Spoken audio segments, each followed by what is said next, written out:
Au moment d'aborder cette phase cruciale de son développement, où il nous faut nous approprier les grandes orientations du pape II-A, il est heureux qu'un tel chantier puisse se faire dans le cadre de la mise en place de la stratégie de développement 2022-2026, assortie d'un contrat de performance avec l'État.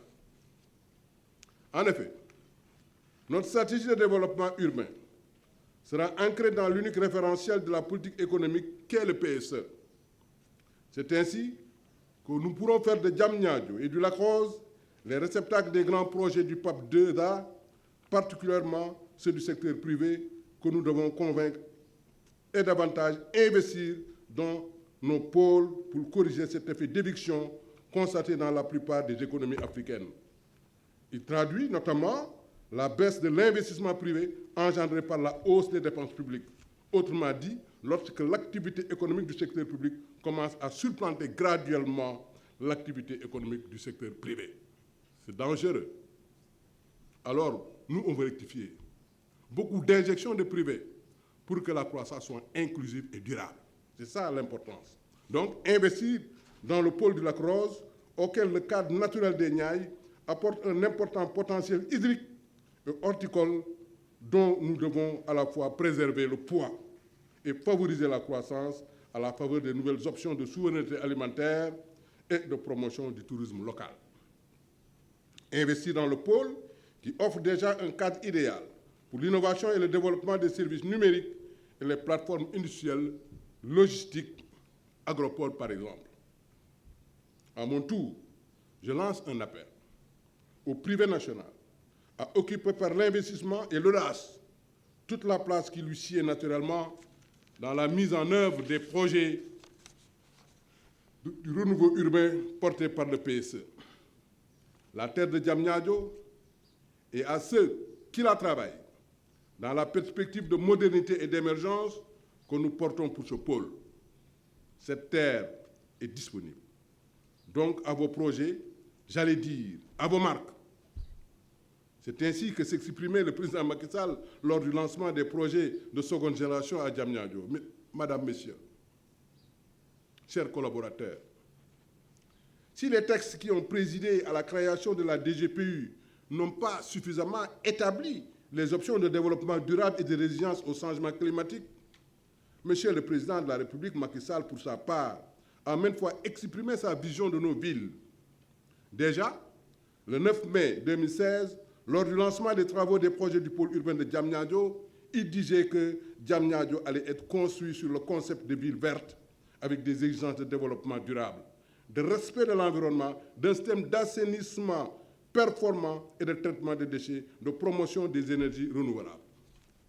Plus tard, à l'ouverture de la deuxième édition du sommet des transformateurs de la Banque islamique de développement réunis à Diamniadio le 10 décembre 2019 autour de l'objectif des ODD, à savoir faire en sorte que les villes et les établissements humains soient ouverts à tous, sûrs, résilients et durables. Il déclarait que le recours à la science et à l'innovation est indispensable pour cerner et prendre en charge des mutations démographiques, économiques, sociales et environnementales de la ville du XXIe siècle.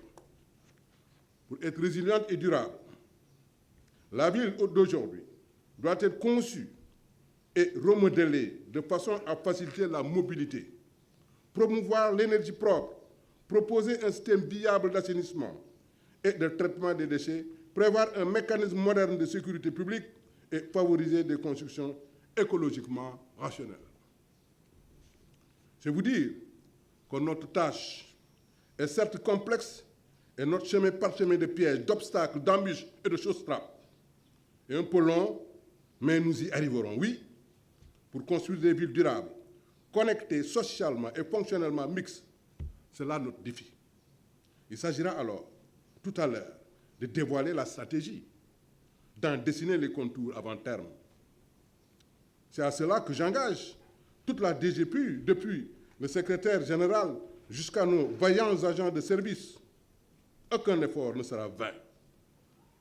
Aucun répit nous divertira. Cette journée de lancement du diagnostic externe du plan stratégique de développement de la DGPU est plus que importante, étant donné qu'aujourd'hui, la DGPU doit se conforter par rapport à la réglementation qui dit que après la création d'une agence, un an après, cette agence doit être dotée d'un plan stratégique de développement. Donc, depuis 6 mois, nous avons lancé le processus d'élaboration de ce plan stratégique de développement qui est assorti d'un contrat de performance. Donc, cette étape est très cruciale parce que nous avons déjà fait le diagnostic interne. Aujourd'hui, nous démarrons le diagnostic externe avec nos partenaires, l'ensemble des ministères, des agences de l'État, mais aussi le secteur privé national. De ce diagnostic externe, il faut attendre à la fin des perspectives, des solutions stratégiques qui vont permettre à la DGPU de pouvoir répondre à sa mission principale qui est la valorisation des territoires des pôles urbains de Diamniadio et du Lac Rose. Donc, le PSD est plus qu'important aujourd'hui pour permettre à la DGPU de pouvoir répondre efficacement à sa mission. Les thèmes regroupent l'ensemble des activités de la DGPU. Il y a le thème de la gouvernance, il y a le thème de la planification spatiale, il y a le thème de la construction des voiries et réseaux divers, mais aussi la construction d'une ville durable et intelligente, sans oublier la promotion de l'économie locale. Donc, ces thèmes vont nous permettre de pouvoir se projeter avec une planification qui sera de 2022 à 2026, qui va permettre à la DGPU de pouvoir travailler efficacement pour pouvoir créer cette ville de demain, cette ville durable, intelligente et qui respecte les critères de l'environnement et d'équité sociale.